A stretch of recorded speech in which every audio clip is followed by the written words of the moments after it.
Prepárense para una inmersión en un relato que nos lleva a las fronteras de lo real, a ese territorio donde las sombras juegan con nuestra percepción.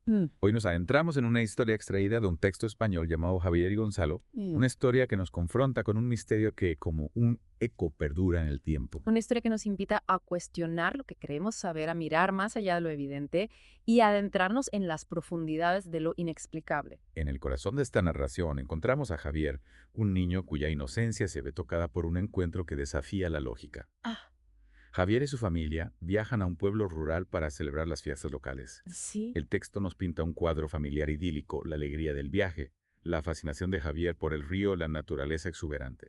Es curioso cómo el texto nos presenta estos detalles, casi como si quisiera remarcar la normalidad de la situación, la tranquilidad que precede a la tormenta. Exacto, esa calma que contrasta con la inquietud que se avecina.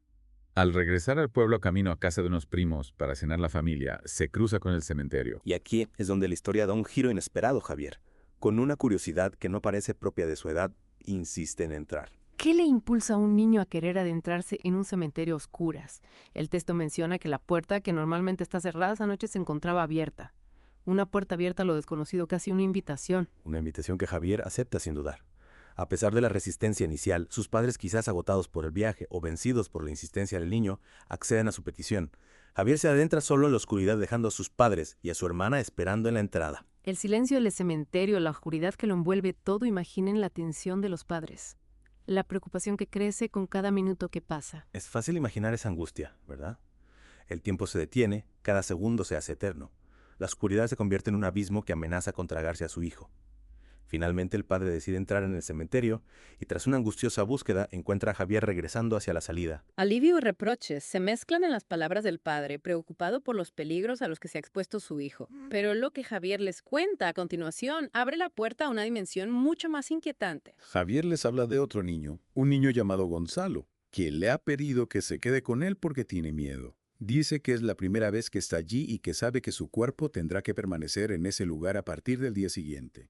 Fíjense en las palabras de Gonzalo. Mi cuerpo tendrá que permanecer en ese lugar a partir de mañana. Es como si supiera lo que le espera, como si presintiera su propio destino. Un escalofrío recorre mi espalda al escucharlo. Esas palabras pronunciadas por un niño en la oscuridad de un cementerio adquieren una dimensión sobrecogedora. Los padres de Javier, personas pragmáticas, atribuyen el relato de su hijo a su imaginación, a las historias que ha visto en películas o leído en cuentos. Pero, ¿y si hubiera algo más? Esa es la pregunta que nos ronda la cabeza, ¿verdad? ¿Y si la imaginación de un niño fuera capaz de percibir algo que escapa a nuestra comprensión? De camino a casa, la familia se encuentra con una escena inusual, un gentío aglomerado en la calle, un coche de la Guardia Civil, un ambiente cargado de tensión y tristeza.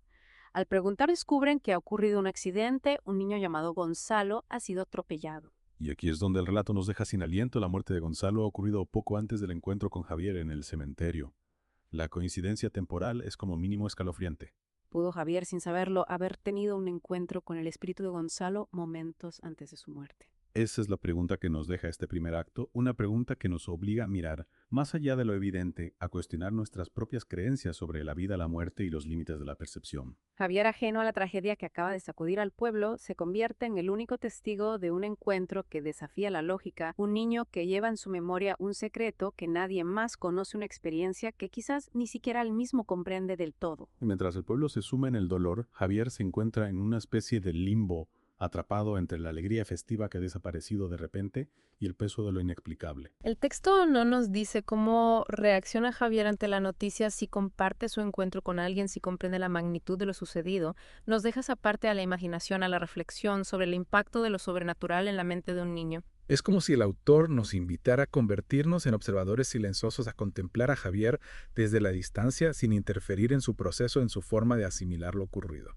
Y aquí es donde entramos nosotros, los lectores, los oyentes, a intentar descifrar el enigma. ¿Fue Javier víctima de su propia imaginación, sugestionado por el ambiente del cementerio, por la oscuridad de la noche? Joer realmente tuvo un encuentro con el espíritu de Gonzalo, un alma en pena que buscaba consuelo, una despedida. La respuesta, como en muchos de los misterios de la vida, no es fácil de encontrar, pero el relato nos invita a explorar diferentes posibilidades, a cuestionar nuestras propias creencias sobre la muerte, sobre la existencia de otras dimensiones. La muerte, ese gran misterio que nos acompaña desde el inicio de los tiempos, un tema que la humanidad ha intentado desentrañar a través de la religión, la filosofía, la ciencia. Y en este relato, la muerte se nos presenta de una forma inquietante, cercana, casi tangible.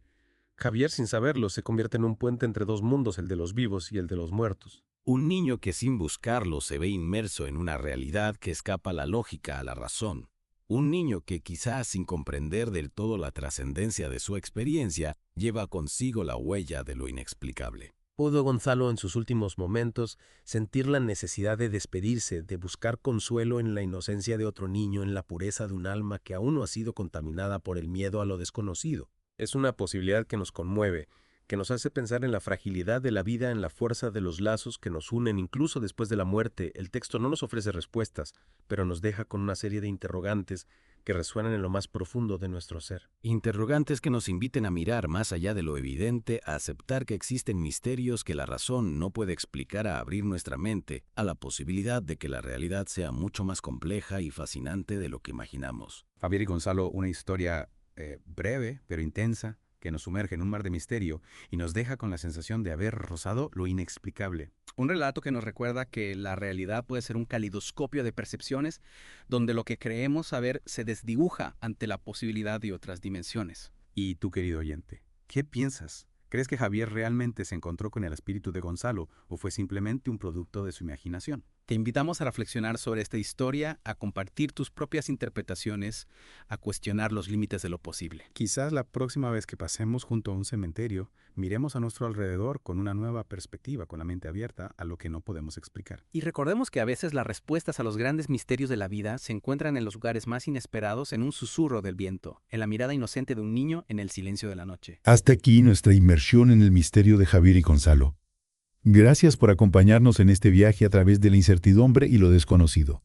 Esperamos que esta experiencia te haya dejado con una nueva perspectiva sobre